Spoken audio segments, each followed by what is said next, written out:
Unstoppable 2024 में release हुई एक मोटिवेशनल मूवी है जिसमें मेन कैरेक्टर जोरेल जेरोम है, जिन्होंने फिल्म की कहानी में एंथनी रोबल्स का किरदार निभाया है। इस फिल्म की कहानी सच्ची घटना पर आधारित है। एंथनी रोबल्स जन्म से ही दाएं पैर के बिना पैदा हुए थे, फिर भी उन्होंने वो कर दिखाया जो एक अच्छा भला इंसान नहीं कर सकता। एंथनी ने 2011 में एनसीए डिवीजन रेसलिंग चैंपियन का खिताब जीता। इस दौरान एंथनी ने काफी संघर्ष किए थे। इस फिल्म की कहानी में उसी संघर्ष को दिखाया गया है। ये फिल्म सिर्फ खेल की कहानी नहीं है, बल्कि ये मानव इच्छा शक्ति और संघर्ष की एक प्रेरक गाथा है। और एंथनी के सफल होने का सबसे बड़ा कारण उसकी माँ है, जो हर कदम पर अपने बेटे का समर्थन करती है। उसकी भूमिका इस कहानी में प्रेरणा का स्रोत है और यही से फिल्म की मुख्य कहानी शुरू होती है। एंथनी अभी हाई स्कूल में है और अपने पहले रेसलिंग की तैयारी कर रहा है, जो फिलाडेल्फिया में है।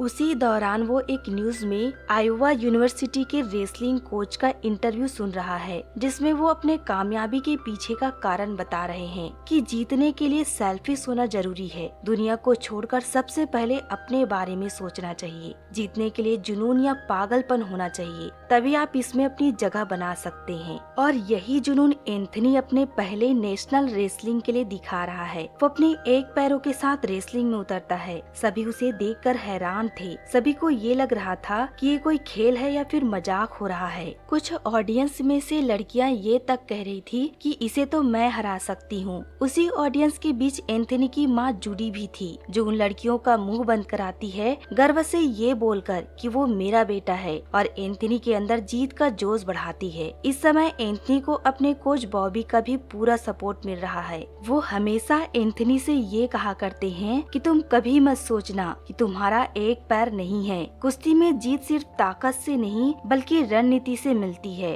और इसी के साथ रेसलिंग शुरू होता है। एंथनी एक अच्छे भले इंसान के साथ कुश्ती करता है। इस दौरान सभी को यही लगता है कि एंथनी का एक पैर नहीं है तो वो हार जाएगा, पर एंथनी अपनी पूरी ताकत और समझदारी के साथ सामने वाले को हराते हुए पॉइंट पे पॉइंट बनाता है और जीत हासिल करता है। इससे वो सभी को बता चुका था कि वो किसी से कम नहीं। ये एंथनी की सबसे बड़ी अचीवमेंट थी। उसके इस हुनर को पहचानते हुए उसे ड्रेक्सल यूनिवर्सिटी से ऑफर मिलता है 4 साल की फ्री कोचिंग के लिए। ड्रेक्सल के रेसलिंग कोच चाहते हैं कि एंथनी उनकी टीम को ज्वाइन करे। इस ऑफर से जूडी और बॉबी खुश थे, पर एंथनी कुछ और ही चाहता था। वो रेसलिंग की कोचिंग आयोवा यूनिवर्सिटी से करना चाहता था। उसका मानना था रेसलिंग कोचिंग के लिए आयोवा बेस्ट जगह है। आयोवा कुश्ती के गुर सिखाने वाली सबसे बड़ी यूनिवर्सिटी थी। और घर आने पर इसी बात को लेकर एंथनी के पिता उससे बहस करते हैं कि जो फ्री में मिल रहा है तुम वहाँ जाओ, चाहे वो कैसा भी हो।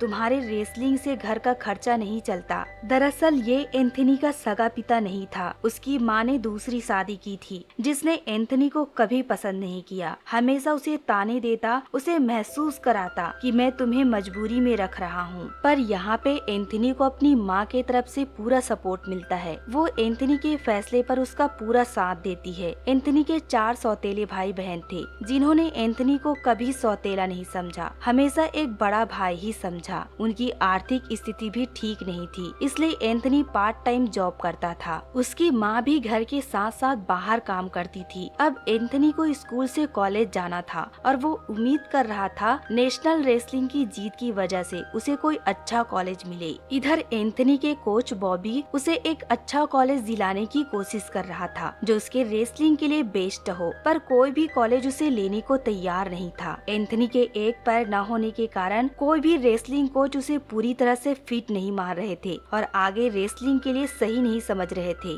वही जहाँ एंथनी जाना चाहता था, आयोवा यूनिवर्सिटी, उसे लेने को तैयार नहीं था। एंथनी वहाँ जाने के लिए कोशिश करता है, पर उनके द्वारा एंथनी को ठुकरा दिया गया। वही बड़ी मुश्किल से उसके कोच बॉबी ने एरिजोना स्टेट यूनिवर्सिटी से एंथनी के लिए रिक्वेस्ट किया था, पर वहाँ के रेसलिंग कोच सीन चार्ल्स का कहना था कि उन्हें ज्वाइन करना बड़ा मुश्किल है। उनके यहाँ पहले से रिक्वायरमेंट से ज्यादा एथलीट्स हैं, इसलिए वो एंथनी से कहते हैं कि अगर तुम हमें ज्वाइन करना चाह रहे हो तो तुम कोशिश मत करो, शायद तुम्हें जगह न मिल पाए। यहाँ से भी एंथनी को न सुनने को मिला। हाई स्कूल में नेशनल चैंपियन होने पर भी उसके एक पैर न होने के कारण कोई भी अच्छा रेसलिंग कोच उसे लेना नहीं चाहता। इधर घर पे भी उनके हालात ठीक नहीं थे। आए दिन उसके पिता ताने मारते, इस कारण घर का माहौल तनाव भरे रहता। वही एंथनी के कोच बॉबी उसे समझाने की कोशिश करता है कि तुम्हारे पास कोई चॉइस नहीं है, कोई तुम्हें लेना नहीं चाह रहा, केवल ड्रेक्सल को छोड़ के, तो तुम्हें उन्हें ज्वाइन कर लेना चाहिए। पर एंथनी का मानना है कि ड्रेक्सल से अभी तक एक भी चैंपियन नहीं निकला है, इस कारण वो मेरे लिए सही जगह नहीं है। इधर घर आने पर एंथनी को पता चलता है कि उसकी माँ की हालत ठीक नहीं है। उनके पिता लड़ झगड़ कर घर छोड़कर चले गए हैं। इस कारण उसकी माँ बहुत दुखी और परेशान थी। एंथनी अपनी माँ का सहारा बनते हुए उससे कहता है कि आप चिंता मत करिए, मैं आपको कभी छोड़कर नहीं जाऊंगा। इससे एंथनी की मुश्किलें और बढ़ गई थी। घर की जिम्मेदारी, अपनी माँ को संभालना और ऊपर से उसे कॉलेज नहीं मिल रहा था। वो पूरी तरह से झुलस चुका था। फिर भी वो हार नहीं मानता, अपनी माँ की मदद के लिए फुल टाइम जॉब करने लगता है। और उसे मना करने के बावजूद वो रेसलिंग कोचिंग के लिए एरिजोना स्टेट यूनिवर्सिटी आता है। उसकी तरह और कई लोग थे जो खुद से वहाँ आए थे। ट्रेनिंग शुरू करने से पहले कोच उन्हें समझाते हैं कि उन्हें इतने लोगों की जरूरत नहीं है, उन्हें केवल 33 लोग चाहिए। अगर खुद से आए हैं तो तुम्हें उन लोगों को हराकर आगे निकलना होगा जिन्हें तुमसे पहले रिक्रूट किया गया है। टीम में जगह बनाने के लिए तुम्हें खुद को प्रूव करना होगा। दरअसल अब एंथनी को टीम में शामिल होने के लिए उन लोगों को हराना होगा जिन्हें यूनिवर्सिटी रिक्रूट किया है। इससे एंथनी को एक चांस मिल चुका था, पर उसे बहुत मेहनत करनी थी। वो ट्रेनिंग के दौरान काफी मेहनत करता है और कई नामुमकिन चीजें बाकियों से बेहतर करता है। कोच भी उसकी इस मेहनत से हैरान थे। कई लोग ट्रेनिंग के दौरान उसके एक पैर का फायदा भी उठाते हैं, उससे चीटिंग करते हैं, फिर भी एंथनी मेहनत करना नहीं छोड़ता। धीरे धीरे खुद से आए एथलीट की संख्या कम होते जा रही थी। कोच उन्हें एक दिन पहाड़ी में चढ़ने का टास्क देते हैं। एंथनी उस दिन सबसे पहले वहां पहुंच चुका था और धीरे धीरे पहाड़ी पर चढ़ रहा था। बैसाखी के साथ पहाड़ी पर चढ़ना मुश्किल ही नहीं नामुमकिन है, ऐसा कोच और बाकियों को लग रहा था। पर एंथनी उस दिन नामुमकिन चीज को गिरते पड़ते बिना हार माने पूरा करता है और कोच को ये सोचने में मजबूर कर देता है कि वो सबसे अलग है। वहीं आगे कोच उन्हें कहते हैं कि आज रात उनका आखिरी टेस्ट लिया जाएगा। जिनको टीम में अपनी जगह बनानी है उसे आज रात रेसलिंग में जीतना होगा, नहीं तो ये उनका एरिजोना में आखिरी दिन होगा। इसी चिंता के साथ एंथनी घर पहुंचता है। वहाँ वो अपने पिता को देखता है जो घर वापस आ चुके थे। वो अपने पिता को बहुत कुछ कहना चाह रहा था, पर अपनी माँ को खुश देखकर कुछ नहीं कहता,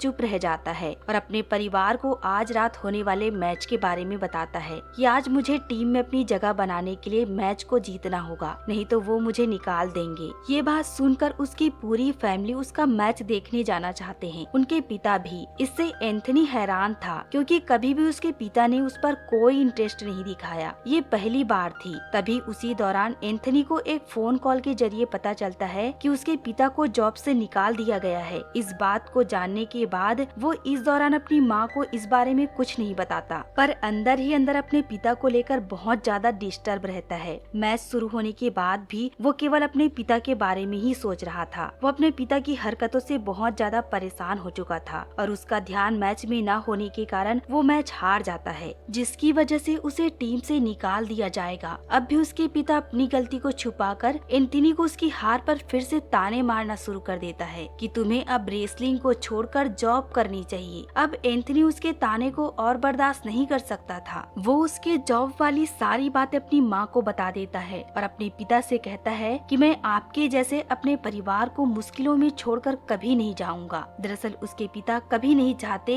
कि एंथनी रेसलिंग करे, वो चाहते हैं कि एंथनी नौकरों की तरह काम करे। पर उसकी माँ यहाँ एंथनी के हार जाने के बाद भी उसे पूरा सपोर्ट करती है। वो कहती है कि तुम्हें काम करने की कोई जरूरत नहीं, तुम केवल रेसलिंग में ध्यान दो। इधर एंथनी को फिर से एक बार मौका मिलता है टीम में शामिल होने के लिए। उसके हार जाने के बाद भी कोच उसे टीम में जगह देता है। ये एंथनी के लिए बहुत बड़ी बात थी। फाइनली एंथनी को रेसलिंग के लिए एक टीम मिल ही गया, पर उसके घर के कंडीशन ठीक नहीं थे। उसके पिता फिर से उसकी माँ के साथ बदतमीजी करके घर छोड़ के चला गया था। उसकी माँ उसे हमेशा समझाती कि तुम मेरी चिंता मत करो, तुम केवल अपनी रेसलिंग के बारे में सोचो, पर वो चिंता कैसे नहीं करता। उसे हमेशा अपनी माँ की चिंता लगी रहती। वही एंथनी को जब टीम मिल चुका था तब उसके सामने एक और समस्या आ जाती है। ऊपर से इस साल का पूरा रेसलिंग प्रोग्राम ही कैंसिल कर दिया गया था, जिससे सभी एथलीट्स परेशान थे। एंथनी ने तो मन ही बना लिया था कि वो अब अगले साल ही ट्राई करेगा। कुछ दिन बाद एंथनी के घर में बैंक की तरफ से एक ऑफिसर आता है, जिसके जरिए उन्हें पता चलता है कि उनके पिता कुछ महीनों से घर का ईएमआई नहीं भरे हैं। ये बात सुनकर उसकी माँ तो बहुत ज्यादा परेशान हो चुकी थी। उन्हें घर खाली करने के लिए 3 महीनों का समय दिया गया। ऊपर से उसके पिता उनका कॉल नहीं उठा रहे थे। उसकी माँ बहुत ज्यादा परेशान हो चुकी थी। वो पैसों के लिए डेली अपना खून डोनेट करने लग गई थी। ये बात जब एंथनी को पता चलता है तो वो अपनी माँ से बहुत ज्यादा नाराज हो जाता है। वो भी अपनी माँ की मदद के लिए फुल टाइम जॉब कर रहा था। इधर एंथनी को कोच के जरिए पता चलता है कि फिर से पैसा इकट्ठा करके रेसलिंग को शुरू किया गया है, जिससे इन्हें इस साल मैच खेलने का मौका मिलेगा। इससे एंथनी बहुत खुश था और ज्यादा मेहनत करने लगा। वही उनकी माँ घर के ईएमआई भरने के लिए आवेदन देकर 18 महीनों का समय ले ली थी। आगे 2010 का एनसीए चैंपियनशिप शुरू होता है, जिसमें एंथनी अपना पहला मैच नॉर्थ कैरोलिना के साथ खेलकर जीत हासिल करता है। वो फाइनल तक जाने के लिए अपनी जी जान लगाकर खेल रहा था। उसका दूसरा मैच पेना स्टेट के साथ होता है। उसमें भी वो सभी को चौंकाकर जीत हासिल करता है, जिससे एंथनी चारों तरफ छा चुका था। लोग उसके खेल की तारीफ कर रहे थे। एंथनी अपनी मेहनत से 4 मैच जीतकर नेशनल मैच तक पहुंच चुका है। नेशनल में एंथनी का मुकाबला सबसे बड़े खिलाड़ी मैट मैकडोना के साथ होने वाला है, जो आज तक कोई भी मैच नहीं हारा। एंथनी तो यही सोचकर घबरा रहा था कि वो बेस्ट जगह आयोवा से ट्रेनिंग लिया है। जब एंथनी और मैकडोना के बीच मैच स्टार्ट होता है तब एंथनी घबराहट में बहुत ज्यादा एग्रेसिव होके खेलने लगता है और मैकडोना इसी चीज का फायदा उठाते हुए इस साल के एनसीए चैंपियनशिप को जीत लेता है। एंथनी के पूरे साल की मेहनत बेकार जाती है। उसकी घबराहट और जल्दबाजी ने उसे हरा दिया, पर उस समय एंथनी के हाई स्कूल के कोच उसे संभाल लेते हैं कि कोई बात नहीं, हार से ही सीख मिलती है। इससे एंथनी को हिम्मत मिलती है और आगे के लिए मेहनत करने लगता है, ये सोचकर कि इस साल नहीं तो अगले साल वो पहले से भी ज्यादा मेहनत करने लगा था। वो चाहता है कि लोग उसको उसके एक पैर के कारण उसे ना पहचाने, उसके हुनर से पहचाने। उसी बीच एक दिन उसके पिता फिर से घर वापस आते हैं और उनकी माँ के साथ बदतमीजी करने लगते हैं। इस बार वो कुछ ज्यादा ही हद पार कर जाते हैं। वो एंथनी को बुरा भला बोलकर उससे लड़ने लग जाते हैं। अब बहुत हो चुका था। उसके कारण एंथनी के परिवार काफी तकलीफ सह चुके थे। इस बार उसकी माँ उसे पुलिस के हवाले कर देती है। वो ऐसा करना तो नहीं चाहते थे, पर उनके पिता ने ही उन्हें ऐसा करने के लिए मजबूर कर दिया था। इधर एंथनी के कोच अपने सभी एथलीट्स को उनके काबिलियत पर सम्मानित करते हैं, स्पेशली एंथनी को, क्योंकि एंथनी मना करने के बावजूद भी यहाँ आया और अपनी मेहनत से यहाँ तक पहुँचने के लिए जगह बनाई। वो उस पर गर्व महसूस कर रहे थे। इधर उसकी माँ को कुछ लोगों के खत मिले थे जिन्होंने एंथनी के लिए लिखा था, जिसमें कई लोग उसे अपना आइडियल मानते हैं। एंथनी अपने एक पैरों के साथ लड़कर पूरी दुनिया को मोटिवेट कर रहा था कि तुम में किसी चीज की कमी होने के कारण तुम कभी ये मत सोचना कि तुम कमजोर हो और ये दुनिया तुम्हारे लिए नहीं बनी है। तुम ऐसा कभी मत सोचना और वो चीज करना जिसमें तुम्हें खुशी मिले। एंथनी अपनी खुशी के लिए ही रेसलिंग कर रहा था, वही उसका जुनून और सपना था। उसकी माँ उसके लिए बहुत खुश थी, ये देख कर कि उसका बेटा लोगों को मोटिवेट कर रहा है। वो अपने बेटे पर गर्व महसूस कर रही थी। आगे 2011 में फिर से NCA championship villous Fargo centre में शुरू होता है, जिसमें एंथनी को जीतने का फिर से मौका मिलता है। चारों तरफ केवल उसी की बातें हो रही थी, क्योंकि पिछली बार सारे मैच जीतकर आखिरी फाइनल में हारा था। इस बार लोगों के दिमाग में यही चल रहा था कि एंथनी फाइनल जीतेगा या नहीं।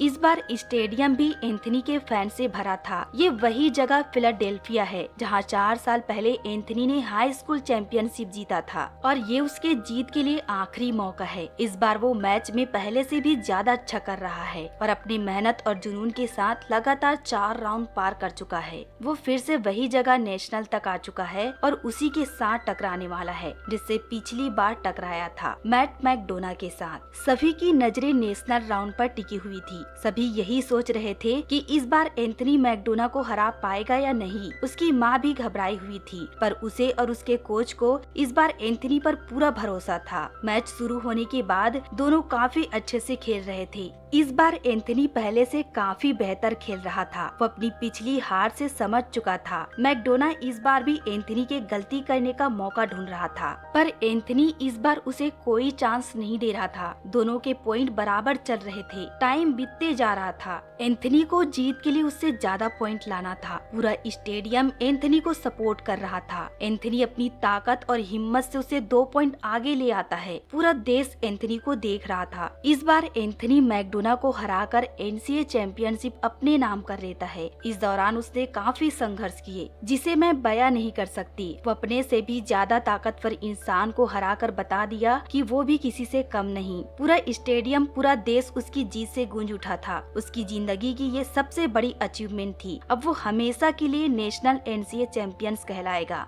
ये उसकी माँ, उसके कोच के लिए गर्व की बात थी, जिसके बिना एंथनी यहाँ तक नहीं पहुँच सकता था। वो अपने जीवन का लक्ष्य पूरा कर चुका था। आखिरी में एंथनी लोगों को एक मोटिवेशनल स्पीच देता है जिसमें वो कहता है कि आपकी कमजोरी आपको रोक नहीं सकती जब तक कि आप उन्हें खुद अपनी ताकत बनने का मौका न दे। एंथनी रॉबल्स की कहानी हमें ये भी सिखाती है कि असली चैंपियन वो है जो हर बाधा को पार करते हैं। एंथनी के जीवन में कितनी सारी मुश्किलें आई। परिवार की परेशानी, उसके पिता ने उसे कभी नहीं समझा। उसके एक पैर न होने के कारण उसे कॉलेज से ठुकरा दिया गया। फिर भी वो एक ऐसा इंसान है जिसने मेहनत करना नहीं छोड़ा और दुनिया को उसे अलग नजरिए से देखने में मजबूर कर दिया। इस तरह एंथनी रॉबल्स ने 2011 में नेशनल एनसीए चैंपियनशिप जीता। आगे हमें रियल एंथनी को दिखाया जाता है और उनके जिंदगी के खास पलों को दिखाया जाता है। एंथनी पहले ऐसे खिलाड़ी बनते हैं जिसे नाइकी की तरफ से साइन किया गया उसके खेल से रिटायर होने के बाद, और साल 2012 में ESPN ज्वाइन करते हैं एक एनसीए रेसलिंग एनालिस्ट के तौर पर।